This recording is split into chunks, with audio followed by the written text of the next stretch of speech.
হুগলি জেলা তৃণমূল পথে নামলো। ফুটবল খেলা দেখেছেন, সোজা ল্যাং মেরে ফাউল করতে হবে আর লাল কার্ড দেখে বেরিয়ে যাবে, এমনই ভাবে বিজেপিকে লাল কার্ড দেখানো হবে।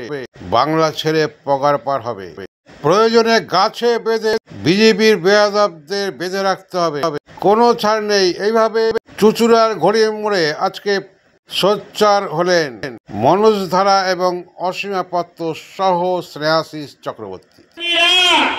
এই কর্মীরা যদি না থাকতো তাহলে আমি সভাধিপতি হতে পারতাম না, কেউ মন্ত্রী হতে পারতো না, এমএলএ হতে পারতো না।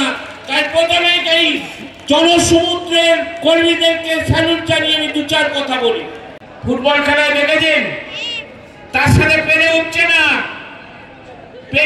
তাহলে কি করতে হবে? সজোরে ল্যাং মারতে হবে। রেফারি কি করে? ফাউল দেয় আর লাল কার্ড দেখায়, মাঠ ছেড়ে বেরিয়ে যেতে হয়।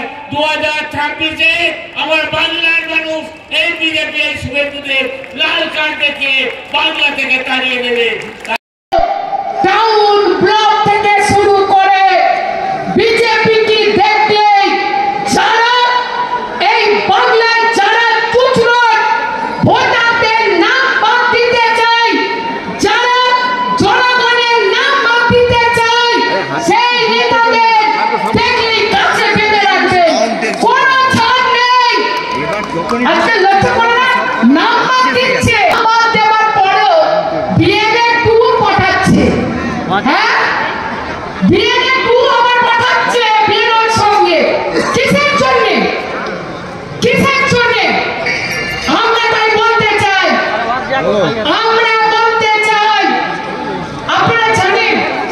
তাই মুখ্যমন্ত্রী হওয়ার পর তিনি যা কিছু করেছেন বাংলার 10 কোটি মানুষের জন্যই করেছেন। কোন দল দেখেননি, কোন জাতি ধর্ম দেখেননি, সবার জন্য করেছেন। তাই এই বাংলা থেকে যে লড়াই মমতা বন্দ্যোপাধ্যায় লড়ছেন, এটা একটা কঠিন লড়াই। এবং এই এসআইআর এর পরেই ওরা কিন্তু আবার এনআরসির গল্প করবে এবং ওরা জানে যে বাংলাকে যে কোনো ভাবে বাংলার মানুষকে যন্ত্রণা দিতে হবে, কারণ ওরা ভয় পায় মমতা বন্দ্যোপাধ্যায়কে। সারা ভারতবর্ষে যতবার অন্যায় পদক্ষেপ করেছে কেন্দ্রীয় সরকার, যতবার জনবিরোধী নীতি নিয়েছে কেন্দ্রীয় সরকার, প্রথম যিনি প্রতিবাদ করেছেন রাস্তায় নেমে তার নাম মমতা বন্দ্যোপাধ্যায়। বন্দ্যোপাধ্যায়কে আটকাতে হলে বাংলার মানুষের কে যন্ত্রণা দিতে হবে, এটা হচ্ছে বিজেপির কলা কৌশল।